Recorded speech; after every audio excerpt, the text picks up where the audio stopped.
Praise the lord. యేసు నామమే జయము. మన రక్షకుడు మన విమోచకుడైన యేసుక్రీస్తు పరిశుద్ధమైన నామంలో అందరికీ వందనాలు.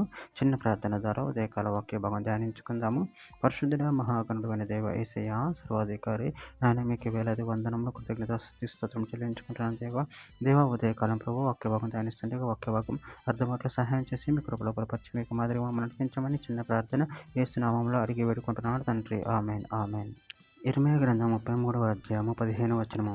ఆ దినములలో ఆ కాలమందు నేను దావీదునకు నీతి చిగురును ఒలిపించెదను, అతడు భూమి మీద నీతి న్యాయములను అనుసరించి జరిగించును. ఆమె దేవుడి ఒకే భాగం దీవించును కాక.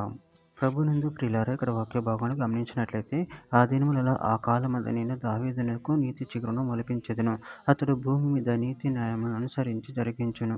అదేవిధంగా వాక్య భాగాలను గమనించినట్లయితే ఇర్మీయా గ్రంథం 23వ అధ్యాయం 6వ వచనంలో అతని దినములలో యూదా రక్షణ నొందును, ఇజ్రాయేలు నిర్భయముగా నివసించును, యెహోవా మనకు నీతి అని అతనికి పేరు పెట్టిదురు.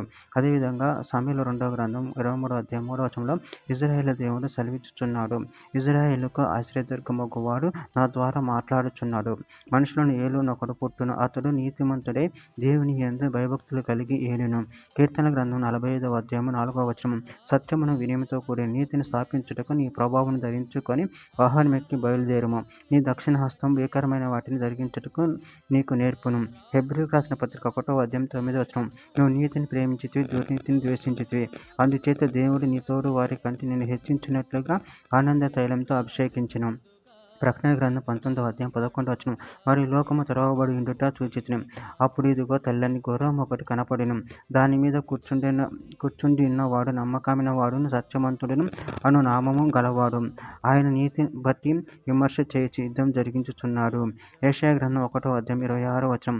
మొదటి నుండినట్లు నీకు న్యాయాధిపతులను మరల ఇచ్చేదను, ఆదిలో నుండినట్లు నీకు ఆలోచనకర్తలను మరల నియమించేదను, అప్పుడు నీతి గల పట్టణమనియు నమ్మకమైన నగరమనియు నీకు పేరు పెట్టబడును.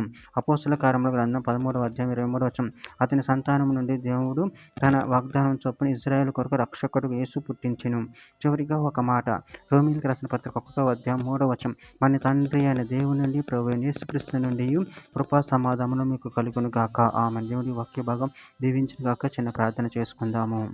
పరిశుద్ధుడా ప్రేమగల దేవేశైనా మీరు ఇచ్చిన వాక్యదానాన్ని బట్టి ప్రభావ మీకు కృతజ్ఞతలు చెల్లించుకుంటున్న తండ్రి. మీరే మాకు సర్వం సిద్ధం చేసి ఉంచారు ప్రభావ. నాయన మీ కుమారుని మాకు అనుగ్రహించారు, అందరిని బట్టి ప్రభావ మీకు కృతజ్ఞతలు చెల్లించుకుంటూ మీ ప్రేమ కృప మమ్మల్ని నిరంతరం కాచి కాపాడి మీకు మహిమకరంగా మమ్మల్ని వాడుకొని మీ చిత్తాన్ని మా జీవితంలో జరిగించమని చిన్న ప్రార్థన ప్రభావ యేసు నామములో అడిగి పెట్టుకుంటున్నాను తండ్రి. Amen amen.